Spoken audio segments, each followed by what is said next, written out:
Okay, good afternoon, everyone. This is our monthly cyber webinar from C11 at the University of Gloucestershire. Thanks for joining us. Today we have a wonderful speaker, our colleague, Dr. John Furley. I will introduce him in a minute, but let me introduce C11 team first. And myself, Al-Sherbaz. I am the cyber and technical computing head academic subject leader. I'm using that name for the first time officially today. So we are doing this monthly webinars to invite speakers who have an experience in relevant topics. And today we are going to talk about how COP26 with the cybersecurity. But before that, I would like to ask my colleague Riel from C11 to introduce herself and to do some announcements, and then we'll come back to the speaker. Riel. Lovely. Thank you, Ali. And again, yes, welcome from C11.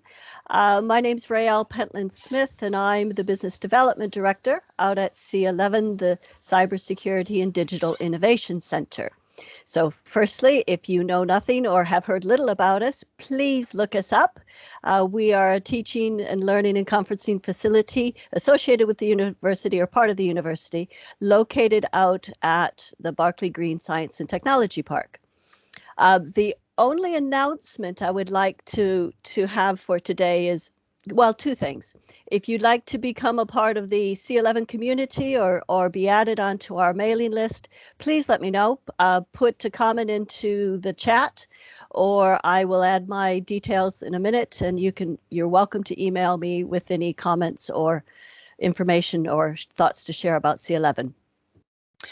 We have one event coming up in January that I just wanted to make everybody aware of. It's an employer event, and it is designed to introduce prospective employers, businesses from all industries and basically all sizes, to a group of students that will be completing a learning program in March. This is our Cyber Skill Bootcamp students. This is a short course. It's a 16-week intense course that are offering students or learners from a variety and a whole range of backgrounds an opportunity to have a look at a career in cyber. We've got 3 specific areas that they're involved in, and cyber analyst, data science, and software engineering. And we'll be looking for employers to consider interviewing them for future employment opportunities. So the event is January 27th. It's just a meet and greet. It's 5 to 6:30 in the afternoon, nibbles and drinks, and a little bit of background as to what that program's about, and possibly some of the other programs, learning opportunities that we have to present new graduates, new learners, new prospective employees into our local and regional business markets. So I will put a link in the chat that if you're interested in learning more, please be in touch. Get in touch with us at C11, or I'll put the Eventbrite link into the chat. And that's all for me. Thank you very much, Riel. Yes, please. I'm sure you're going to share it with us through the newsletter as well, so a colleague can read it and share it with others. So now let's start with our business today, our webinar. The speakers is my colleague, Dr. John Furley. He's now Sustainability Operation Manager at the University of Gloucestershire. John studied material science at Brunel University, where he gained BSc, MPhil, and PhD, and then spent around 5 years working in the electronic industry, developing manufacturing processes before he taking up the opportunity to move to the environment, health, and safety management. From 1999 to 2020, John worked for Smith Aerospace and GE Aviation, and becoming the EHS leader of the Bishop's Cleeve campus in 2008. In April 2020, that was in the lockdown, John took the role of the Sustainability Operation Manager at the University of Gloucestershire, and responsible for improving sustainability practice and environmental management across the university and its core operation at all sites. And in his role at the university, as a university's carbon manager, Jon is driving emissions reduction and energy efficiency through development and delivery of the carbon net zero strategy. And Jon, in terms of also, he's the environmental management system manager responsible for the ISO 14001, and had in 2015 the accreditation and ensuring the efficiency of the policy and the performance improvement in areas such as technology, use, waste management, cross-campus travel, and biodiversity planning. Thank you very much, Jon, for being with us today. And we would like to hear from you more about the COP26 and how does that relevant to the cybersecurity. I'm sure my colleagues, all of them, they will have questions later on.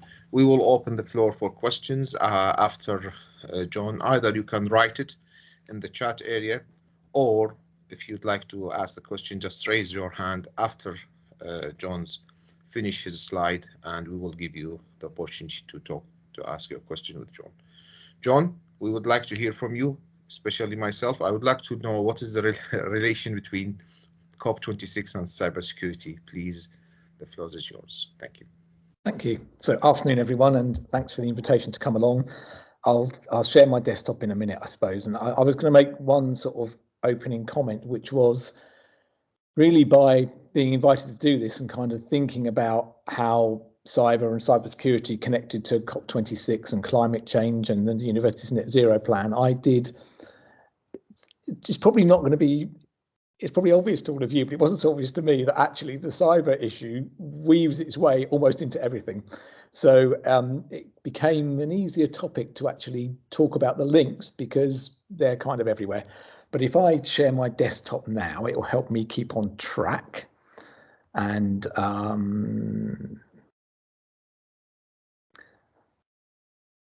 let's just do the right thing. That's good. Okay. So it should hopefully be appearing as a slideshow on your desks, on your screens now. I wanted to first of all just quickly talk about COP26 because although it's been in the news a lot, I don't know if everybody really, it's sort of far-reaching, but it had some fundamental aims, which was really to enable negotiation between national parties and focused on climate change.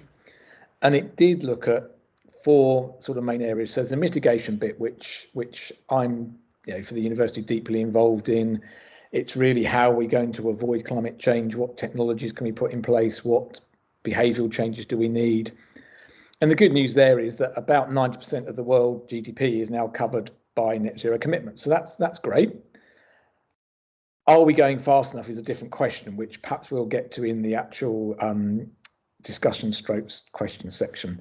Then they also talked about adaptation. So we, in Gloucestershire, in a way, we have seen, what climate change can bring about, but we don't really see it at the sharp end. So there may be a link between the floods in 2007 and climate change. There's certainly a link between it and how we see biodiversity changing and species struggling in the UK climate now. But there are other countries in the world that are far, far more greatly affected. And it did look at how we can support projects there, provide finance for them, and committed to deforestation by 80 countries, I think, by 2030. So again, that's a little bit away. And we might really need reforestation, but that was part that was talked.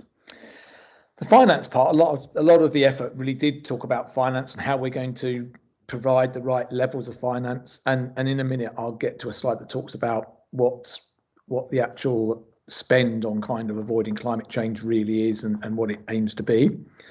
And then the last bit was collaboration. So the actual, the event led to the publication of what they're calling the Glasgow breakthroughs, and then there's the Climate Pact as well. But part of it is how are we going to all work together on this? And again, I think there is direct linking to cyber and cybersecurity there because, if we're working together, we need systems that support that, and we need them to be secure. I thought I'd quickly talk about them. There's sort of four main topics they made significant breakthroughs on. So firstly, the power one. So we all use power. Cyber systems rely on energy to actually work. A lot of that in the UK comes from renewable sources now, whether that's solar or wind or nuclear. But across the globe, we need to make sure that there is renewable power available and that it's affordable and reliable. And the other day, I went to an event at Gloucester Rugby Club, and the receptionist there was from South Africa. She just moved here, and her daughter had just been at school and had a talk about the importance of avoiding climate change. And they kind of brought it home to me because they'd moved here just a few months ago, and they'd come from South Africa that I'd considered to be, in my innocence, a similar technology environment and system environment to the UK. But they were talking about the fact that they hadn't had a mains water supply for 3 months at their house due to kind of supply problems and droughts. They didn't have reliable power. So it kind of brought it home to me that actually it really is a very important topic. Then there's the road transport breakthrough. So again, aiming to make zero emission vehicles affordable, accessible, reliable and sustainable by 2030. The UK government's done a lot on that, and we will come back to that in a minute. But there is still a lot more work to do there. You might think the steel breakthrough sounds like an odd one, actually, but the steel industry uses a lot of power and a lot of natural resources and emits a lot of carbon dioxide and leads to a lot of climate change just by its existence. And steel is used, it's used in almost all construction. It's used obviously for vehicles. It's used across the planet. So that's an important one as well. And then the hydrogen breakthrough. Hydrogen is one of the power sources we're looking to develop. So there'll be renewable electricity, natural gas we're aiming to replace with hydrogen. But if we're going to use hydrogen, it needs to be hydrogen that's generated in a efficient manner. It needs to be generated without emitting carbon dioxide. It needs to be available, affordable, and it needs to have technology that enables its use. So today at home, you could, in your natural gas boiler, have a mix of natural gas and hydrogen, but you couldn't run your current boiler, unless you're very lucky, on purely hydrogen. So there's work to do there really as well. In 2020, there was almost $500 billion invested in decarbonisation, and that will be across all projects, touching all those sectors I just talked about, but also touching cyber and control systems and technology generally. And there are massive markets out there. So the heating technology is one. It's widely acknowledged we need to move away from gas heating to electric heating. That comes with a whole range of challenges. Many of you will, in fact, I know some of you in the audience have got electric vehicles already, so well done to you. But we need, not necessarily all electric vehicles. There could be hydrogen vehicles. It's not just about our cars. It's about aircraft. It's about ships. The whole range of technologies there. One of the important ones is we do need energy storage, and that links into the renewable generation one. So if you generate electricity using solar, you're going to generate most of it or more of it when it's nice and sunny. If you're doing it using wind power, you're going to generate more of it when it's windy. And one of the problems the UK's faced this year is gas prices have gone up for various reasons, but electricity supply is struggling because we've had a not overly sunny summer and a not very windy summer. If we had stored the power we generated during the winter from wind power in large batteries or accumulators, we'd be in a better position. So there's kind of some stuff to talk about there. I've talked the clean hydrogen bit, but the one thing that links it all together is we do need intelligent systems to manage them, because actually they are all going to be linked together, and those systems need to be secure, they need to be robust. The finance bit I'll come on to in a minute as well. And I think the other one is that often gets ignored is, we need those models to predict the impact of climate change and the impact of the mitigations on them. But within those models, we also need ways to sort of raise the alarm and say something is about to happen. And again, those will be driven from the cyber world. So I thought I'd quickly talk about the national changes we're going to see. And these were driven by COP26. But one thing to note really is actually COP26 shouldn't be thought about as just a fortnight of talks. It really has been a journey for the globe, but certainly a journey for the UK, and it's helped the UK government focus as the host for the event on a number of things, which included the phase out of conventional fuel vehicles. So Boris Johnson nicely announced last year his 10-point plan for a green industrial revolution, and I'm going to highlight the ones, all those ones in green actually do have a direct link to sort of cyber and control systems. So the 10-point plan, it will need a control system. The funding for home changes, actually, anything involving funding these days is going to be involving some sort of electronic transfer of funds, direct link to cyber. Same for the public sector funding. There's opportunity here as well in terms of the research funding. So I'm not in that field, but I know that for you guys I'm sure there's opportunity to reach out and use some of that money on research projects for the university. But then also all the county, borough and town councils need to develop their own plans, and they've got quite a complex situation where they need to link what they emit as a business in effect with what their residents do and what the businesses in their area do, and that's all got to be tied together into one plan.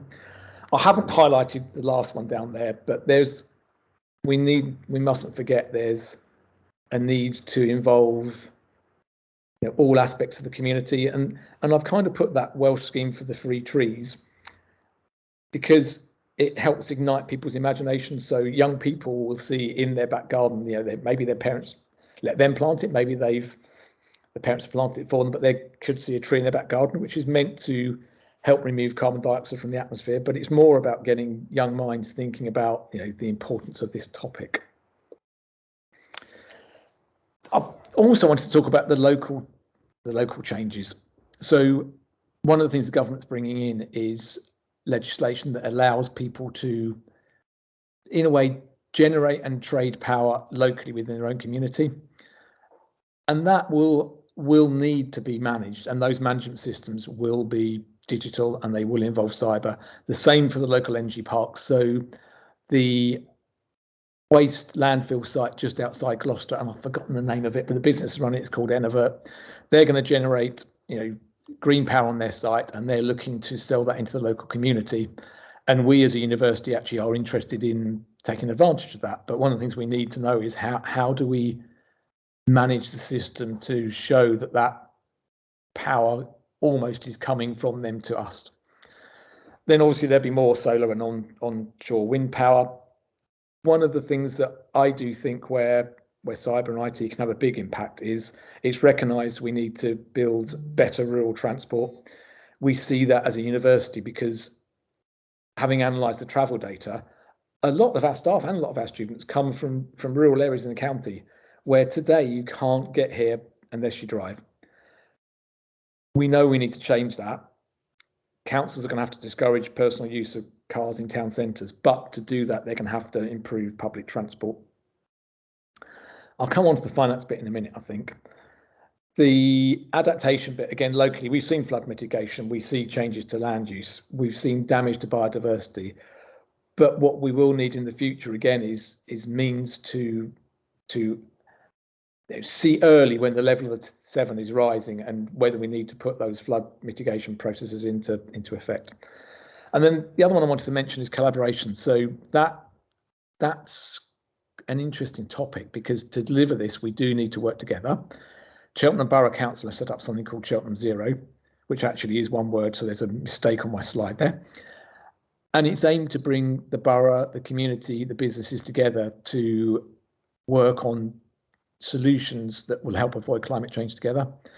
And it's actually got quite a strong influence in a way because it's enabled us to connect with GCHQ and to connect with other local businesses and share our problems and actually say, well, taking the example of GCHQ, in a way, a similar organisation to us in size when you include their employees and our students. They've got one campus in the town, but they suffer from the same travel problems. But within that, we need a way, particularly for GCHQ, to communicate in a safe way and to share ideas, but not damage our national security in effect for them, I suppose. So that sort of brought home another connection there for me. And again, those ones in blue are the ones that I think have a direct link into the kind of cyber world. I was going to quickly talk about the university itself though as well, because there's some examples that we see already. And the first thing to establish is, we have our net zero plan. Hopefully those of you from the university have heard about it and know that we're looking to do something by 2030. We have sustainability at the core of all of our values anyway, and it is a strategic principle.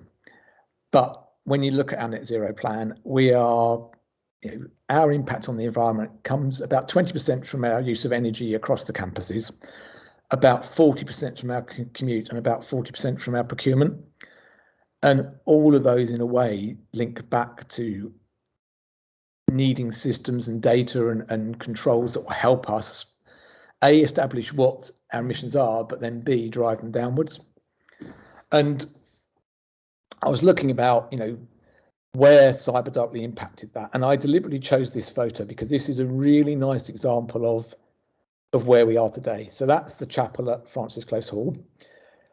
It's a nice photo on a nice frosty morning, except for a nice straight line running across the middle of the grass, which is where the heating pipe from the boiler that's in the quad building runs to the chapel. And you can see, it just nicely shows how we're in effect wasting heat and therefore emitting carbon dioxide unnecessarily. And it is one of the projects we're doing today. We've received some funding from the government through Salix, and the chapel by the end of March will be disconnected from that boiler. It will have its own local electric heating. And next winter, if we take a picture of the frost, it will be very, very worrying if there's still a big straight line joining the two, because there shouldn't be anything running between them by that point. But it just drives home, almost the unseen wastage of heat and energy that we already do. But heating and cooling both run on electrical or electronic systems and are controlled by a building management system for us, which needs to be secure but needs to have the right flexibility to be usable. I've added kind of the lighting and door access EV charging into that list because with the development of the city campus, we're looking to create a system that connects all of those into a kind of an advanced building management system or a smart building concept. So we can have the heating and the lights come on only when a room's occupied, or it can learn when the room's like to be occupied and put the heating on in advance. It will have some AI capacity in it, but within that we will heavily rely on cyber for the security and the interconnectivity. Utilities is another important area, not necessarily for us, but for those businesses that deliver the power. There is a lot of reliance on cyber systems there. And I've got timetabling there, which you might sort of think, why is that there? Well, if we get a smart building properly set up, we will be able to tell, instead of having timetabling that assumes the room's occupied, we'll actually know, does that lecture course use that room regularly on those dates? If not, could we free it for someone else? If it's not being used, why are we heating it? It becomes a much more interconnected world. But within that, again, the security risk is almost in parallel. I was also going to quickly talk about people's homes. So, this is a John Furley simple sketch of someone's house. And some of you on the phone, maybe later on we have the questions. Some of you have got houses already like this. I will admit mine's not quite theirs yet, but it's a work in progress. But eventually those houses will become mini smart buildings. The solar cells need somewhere to store the energy they generate so we can use it at night. The LED lighting really should only be on when we're occupying the room. The heating should supply heat as and when we want it. The electric vehicle charging can act almost as a battery. So if the car's plugged in and it's charged, but we need the power back in the system, you can draw the power out of the car battery, but you need to know to put it back there in the end. So again, all connected and all relying on cyber to deliver that. And then I was thinking more widely about, where cyber can directly impact climate change again. So the code and the programming that we're teaching people to write, I'm sure there's a business need for it to be simple and efficient, but there is a carbon link into that, because the more simple and efficient it is, the less power the computer will use and the less energy we're using. And we could go, well, electricity is all from green sources, but the truth is it's not. And it probably never will be, because will we get to a place where we can entirely rely on solar and wind? I'm not sure. So there'll always be some carbon emissions from it. But then if you look at the bigger sort of industrial picture, all those wind turbines, you know, they adjust the pitch of the blades to relating to the wind speed, and that needs to be obviously secure and done in the right way. We do today balance our electricity generation and storage, but that's going to become much more important. I've talked about the public transport networks, but the logistics for goods delivery, we've all seen a massive increase in, you know, our Amazon deliveries, our courier deliveries, can't remember the name of the firm. But there is, I'm sure, room to actually use intelligent systems to connect them up more, so that I don't have 5 different vehicles arriving a day all doing a delivery. I have one doing delivery for me. Indoor farming's in there as well, in that, you know, in all likelihood, as the population of the planet increases, we're going to have to almost industrialize food or farming in some way. That again comes with a need to control all those systems. And the bottom line of that is, you know, there's companies out there with shareholders that want to see it to be profitable, but also to be green. So a lot of loans now come with links to, you know, carbon emissions and your net zero plans, which does link into this last slide at the moment. So there is, at COP26, there was a lot of talk about finance and how we provide the funds to, you know, across the globe. And you've got to move that money easily and securely across international boundaries and not damage the climate whilst doing it. So today, if you do it via a bank, you're pretty much guaranteed it's secure. It is understandable, it's not very simple. I mean, I've personally tried to transfer money to relatives in France. It's not always easy. It's got easier. It's not free. And it's not really available to everyone. You could turn to cryptocurrencies. So it seems pretty fast, seems to be available to everyone, but it isn't regulated and it does use a lot of power. So looking kind of just Googling it in a simple way, you know, for a single transaction, apparently Bitcoin uses enough power to power American home for 6 weeks. Across a year, it has equivalent CO2 emissions to that of London. So you can see that sort of what I think of as a middle-aged person, there's a new technology and a new currency. It has its own drawbacks and its own limitations that we might want to explore as well. I think that is the last slide of mine. So I will stop sharing and go back to you, Ali. Thank you very much, John, for this information on the slides. We really appreciate the information, and I would like to, there are some questions and comments from colleagues, but I would like to raise as a university, our role is to deliver skills and graduates to the society, and we have to educate them. And one of the concepts, it's the net zero concept. So in terms of the cyber and technical computing, we do teach them how to develop algorithm, how to write code. And one of the criteria to measure the code is the computational power. And if an algorithm being developed by a student, master or PhD, or at the undergraduate, we teach them the basics. There are criterion to measure, but as I mentioned, computational power, how much power this kind of algorithm or code use, from CPU usage, RAM, hardware, and that computational power, it's a measurement, and the less computational power, of course, the less energy we spend, and that is the link between what we do, how to teach our students. Of course, in addition to when we design a network or a server, the amount of equipment we use. We should have a limitation of the cost and how much energy we're going to spend. So there is a link, direct link with what we do. And when I was with my colleague John to participate in the COP26 at Gloucestershire, and also Kamal was chairing the session. Sorry.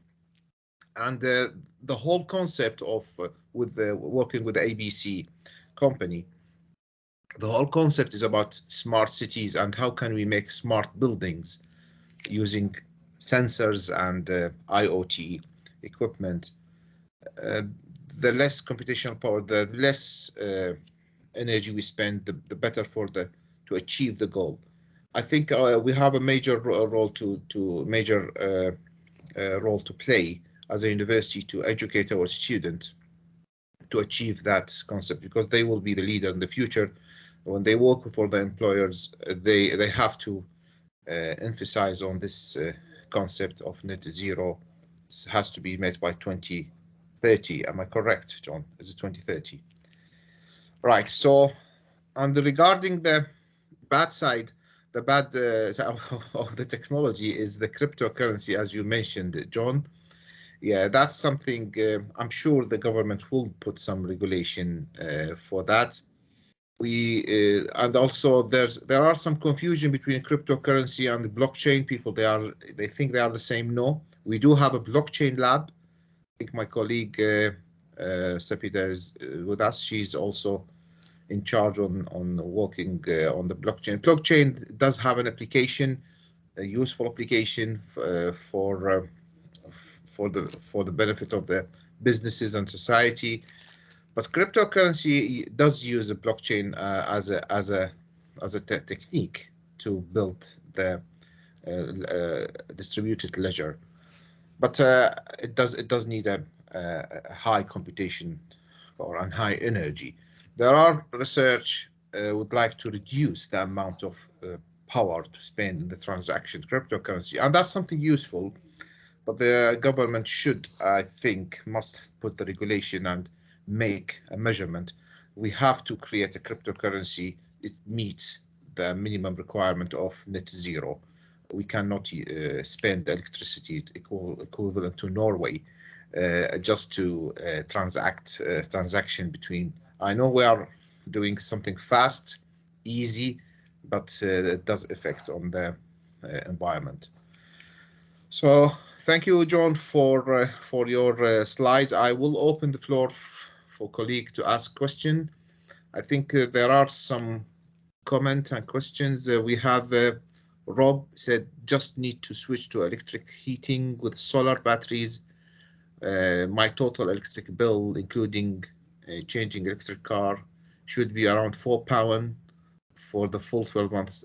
Rob, can you consider me in this offer, please? I think actually it's a really useful fact, though, that Rob, I'm going to borrow and make sure we communicate that through Live Smart to students, because although they can't necessarily do that today, in their future lives as they get rich enough to be able to go and buy their own house with solar cells, that's a really nice fact for people to understand, because I know what I spend on electricity and it's a lot more than £4 a year. Thank you. I totally agree. I think we have hands here. Kamal, first one. Yeah, Kamal. Thanks, Ali. Thank you, John, for a very informative presentation. I really enjoyed that. The overview of the different facets of sustainability. With regards to the technology world and cyber in particular, Ali mentioned the education piece, which is crucial. And some of you will know that we are a founding member of the Institute of Coding, which was based, the building or the setting up of the Institute of Coding was on the premise of designing software that is secure by design. Okay, so you've got security by design. The challenge we have within education, that's where a lot more research needs to be done. The curriculum itself is very crowded. the computing curriculum as taught in universities or colleges is very crowded. So there is a lot that needs to be encapsulated into the curriculum. Then we say, okay, don't forget that the programming and the software development cycle need to be secure by design. So we need to include security in it, whether you're doing a cyber course or software engineering course. Hold on, we need to decolonize the curriculum, and therefore we need to include aspects of decolonization in the curriculum. And by the way, you can't ignore sustainability, and therefore you need to include a facet of sustainability within the curriculum.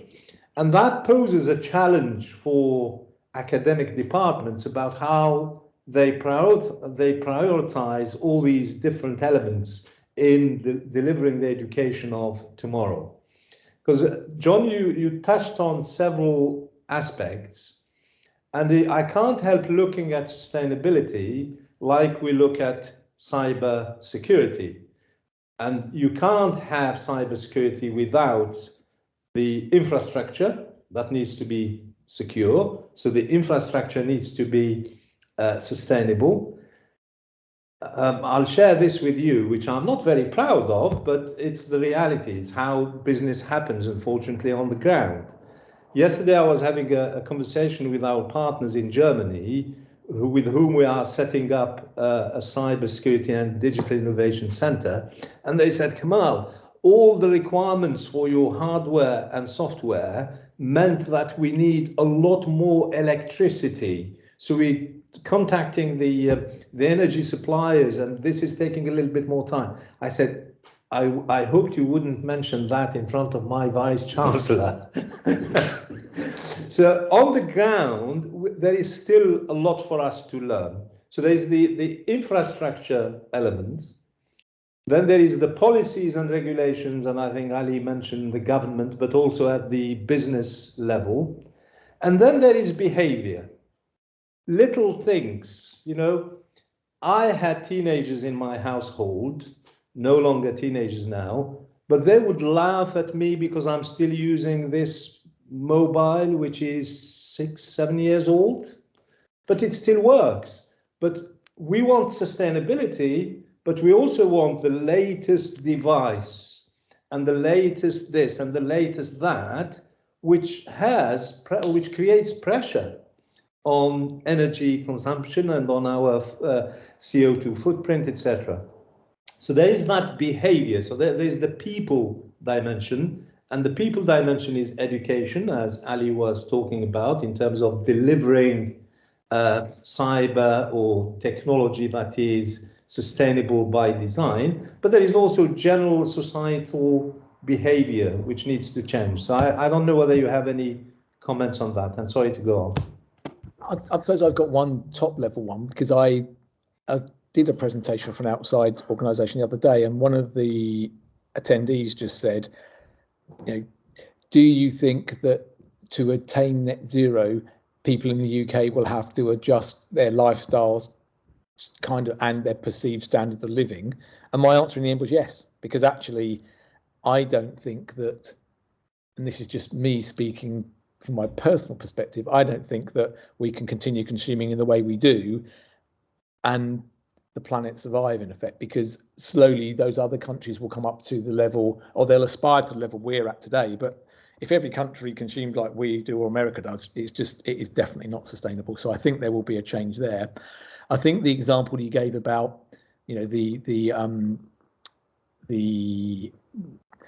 institute we're setting up in Germany needing more power to drive all the hardware, though, that's a good example of where we need to look at the overall kind of life cycle of that project, I suppose, isn't it? Because if by putting more energy in and consuming more energy at the start during the education phase, those people come out and have brilliant ideas that then reduce the global consumption of energy in that product, the net outcome might be, I can't predict it, but hopefully it will be, we'll use more power at the start, but at the end we'll use less. Now that's a great story when we can demonstrate it, but I think that's the thinking we've got to have, really. And one of the things that we're conscious of, even with doing the city campus, we're not just going to assess the success of that building on its operational kind of carbon emissions.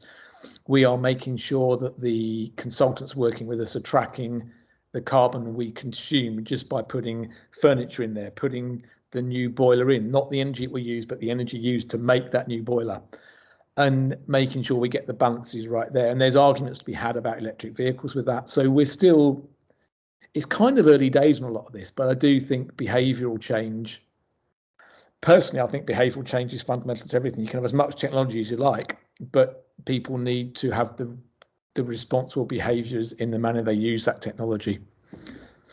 That's a roundabout answer. Thank you very much, Kamal, for the question.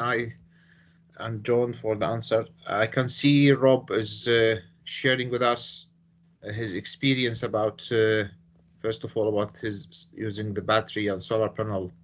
And then you start to talk about the efficient code. Absolutely, totally agree about reduce the compute cycle, and therefore the power consumption required is less. Thank you for that information. And then they said Apple's use of reduced instruction set of ARM chips as well.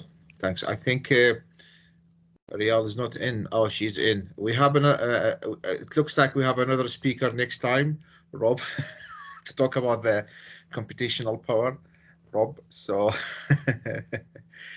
yeah, I wonder if there is any question to ask to John regarding his talk about COP26 and the relation with cyber security, please. I'm not sure, John, if you have how was the conversation in COP26 in Glasgow about? Yes, they talk about net zero, but the relation, the amount of the reality of really using the IT and the cyber in reducing the carbon emission. I haven't had the chance to listen to the talks over there, but probably you're better than me in this. So how do you feel that the amount of work we need to do to achieve the net zero through the cyber and the IoT? That's a really good question, actually. And again, I suppose for me, it is generally speaking, cyber is a gap in my knowledge anyway. So I can understand all the sort of the technological side of plant and equipment and how it's going to impact net zero.